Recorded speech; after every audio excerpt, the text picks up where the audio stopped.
মিলিত হয়েছিল এই যাযাবর মন্দিরে। স্নানের পর প্রভু জগন্নাথের বজ্রবেশ ধারণ করেন। নিয়ম অনুসারে স্নান যাত্রার পর 15 দিন মন্দির বন্ধ থাকে, একেবারে খুলতে বন্দি রথের দিন। জগন্নাথ দেবের স্নান যাত্রা উপলক্ষে পুরুলিয়াতে বিশেষ অনুষ্ঠান। সকালে অনুষ্ঠিত হয় কলস যাত্রা। 108টি কলসের জলে স্নান করে। দক্ষিণ দিনাজপুরের বালুরঘাটে আত্রেয় নদী থেকে জল নিয়ে এসে হয় রাষ্ট্র ভারতীর মাঠে স্নান যাত্রা। বাঁকুড়ায় লালবাজার নামভট্ট সংঘের উদ্যোগে অনুষ্ঠিত হয় জগন্নাথ দেবের স্নান যাত্রা। জগন্নাথ দেবের বজ্রবেশ ধারণের পর নির্মাণ করা হয় 56 ভোগ।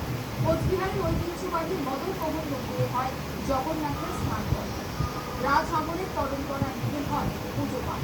108 কলসির জলে স্নান করানো হয় জগন্নাথ প্রভু।